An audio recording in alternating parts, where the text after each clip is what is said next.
All right, so between Klaus and the Umbrella Academy and Klaus and a series of unfortunate events, is Netflix just trying to gain ownership over that name?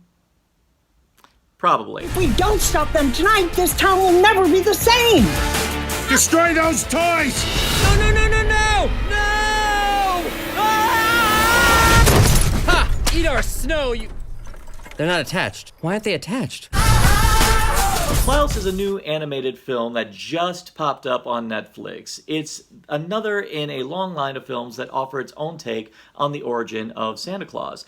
However, this one decides to do it through the eyes of a postman named Jesper, played by Jason Schwartzman. Now, I use that term very, very loosely because when we meet him, Jesper is something of a spoiled brat. His father owns the Postal Service, and his father wants him to start having a bit more respect for the family business, so he decides to exile him off to some godforsaken burg where the Postal Service does not have an active presence. He takes him to the town of Schmierensburg. This is Schmierensburg. Yeah, that's how it's said. Well, this town has been in the throes of something of a civil war between two families for generations upon generations. And these people would rather trade insults and knives and forks and all kinds of accoutrements of pain between each other as opposed to letters. And the kids are running rampant, and here's Jesper trying to generate interest in a postal service there. And in his efforts, he ends up meeting a hermit named Klaus, who, upon further exploration, Jesper discovers that Klaus has a whole bunch of toys in his house with no owners. So an unlikely friendship is formed where whenever a child writes Klaus a letter, Klaus will in turn bring them a toy, and so on and so forth. A legend's formed from there. And as these legends go, of course, there's conflict with the town because the adults want to maintain the status quo. They don't like the idea of people all of a sudden being nice to each other. It's something that they just can't handle. Oh my God, people being nice to each other. Blasphemy! And you get the conflict, and you get the comedy hijinks that come from the conflict. And the way the movie's written, the conflict really kind of feels like just a very mild obstacle. But the thing that makes the film work is that it does have a lot of heart put into it. And I'd say the big thing that really works about this film is that the animation is wonderful.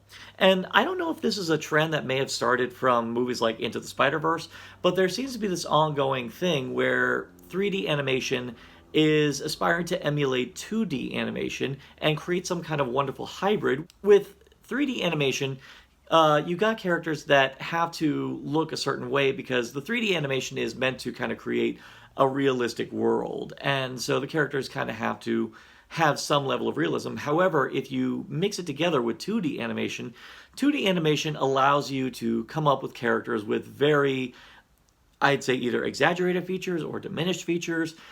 And as a result, you end up having characters with very unique physicality and very unique presentation, but to join them together gives a level of depth that 2D you can't get with 2D, but simultaneously with 3D you get a level of energy and form that you can't get with 3D. The film does do a really good job in world building. Town of Schmierensburg is very well developed. It has a really good history that serves as a great skip-off point to the story that we are going to go through. Fortunately, the film doesn't feel confident in the story it's trying to tell. That many times it finds itself resorting to a lot of cheap modern-day gimmicks, like a lot of modern-day slang, and many times they punctuate jokes with modern music like rap and pop.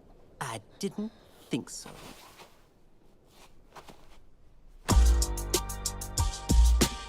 And a lot of times you feel like they're not confident that people are going to enjoy the story on its own terms, that they feel like they have to do some hip pop culture humor in order to be hip to the kids. See, even me trying it doesn't work. I kind of wish the film was more confident in itself to want to immerse the people in the world of itself, because the way it was delivering the comedy naturally with the characters on their own, they didn't have to resort to those kind of tactics in order to convey the story. And when the story hits its stride, particularly when it comes to the emotional beats, it nails it. And it also helps that the voiceover work is exceptionally good. Schwartzman and Simmons definitely play their characters to the hilt. I mean, Schwartzman, the one thing I've always liked about him is that he can either play a character that's incredibly douchey, or he can play a character that's really sincere, and many times he can actually do both. I mean, of course, a prime example is Rushmore, where he plays a character who is, kind of pompous, but very gradually ends up developing empathy and becomes a very endearing character.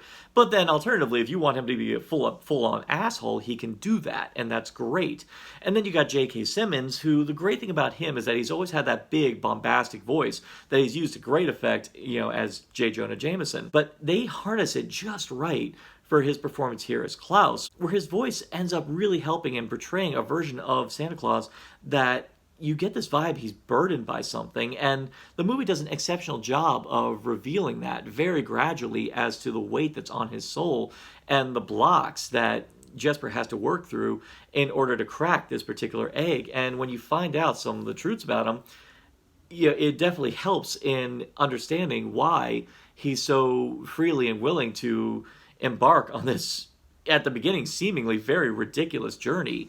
And the transitions afterwards really pay off big time. And a lot of times I was laughing, and a lot of times I was getting misty-eyed. It is an incredibly fun movie, and it's definitely worth a watch. And I would definitely say if you've got young ones, it's a blast. I'd say this is on the same fun level, I'd say, as maybe like the first two Despicable Me movies, maybe even the Peanuts movie. I'd say it's right up there. It's like kind of in that same level. I just really wish that the filmmakers were a bit more confident in the story they were telling, to not have to resort to a lot of cheap modern day tactics in order to try to make it appealing, because the story on its own is very appealing. Unfortunately, there's a lot of familiarity in the ingredients that they throw in.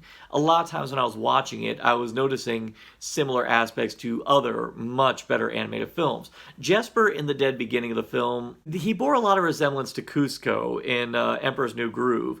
The level of douchiness he was throwing in the beginning, I was expecting him to go, no touchy, no touchy. And because I had this comparison in my head, it made Jesper's whole evolution as a character very predictable. Meanwhile, you've got Klaus, who his whole story is not too dissimilar to the main character in Up.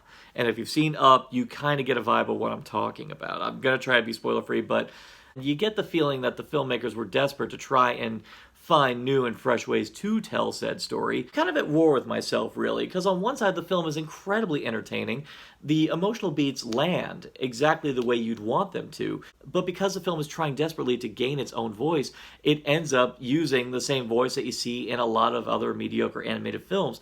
And that's kind of frustrating because you see such potential in it, especially when it comes to the animation and when it comes to the characters' designs and even the story elements which they're using in order to approach it. And I will say the resolution of the film definitely makes up for a lot of it. In its efforts to build up to the legend of Santa Claus, the epilogue of the story I actually really enjoyed.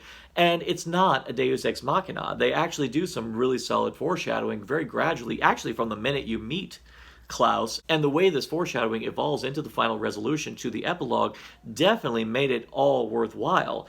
And I was worried at first because I was like, oh no, are they going to do this thing where they just bring nothing but reality to the concept? And I was like, no, the very ending actually has this wonderful magical element to it, which definitely fits with the tone of the rest of the movie, particularly because they do such a good job setting it up, that when it gets to the resolution, I felt emotionally fulfilled by it. So the film is definitely an enjoyable watch, and I definitely encourage a lot of families to watch it for the holidays. But for those of you who have seen a load of Christmas films and want to find ones with their own distinctive identity, this one may not be it. But even then, I still urge you to at least watch it once for the holiday season, because you really don't lose anything from watching it. If anything, you just gain a lot of laughs and a lot of fun, and that is exactly what it is. So with that in mind, I'm going to give Klaus a Narcotic Casserole rating of 3.5 servings.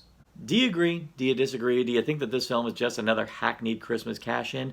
Or do you think that it's just another fun diversion to join the rest of your happy fun diversions that you have on the Christmas season? Leave it all in the comments below. And for more festive content on Narcotic Casserole, simply like, share, subscribe, click. Thou shalt be served. The postman and toy maker are brainwashing everyone! We need to show people that a true selfless act always sparks another.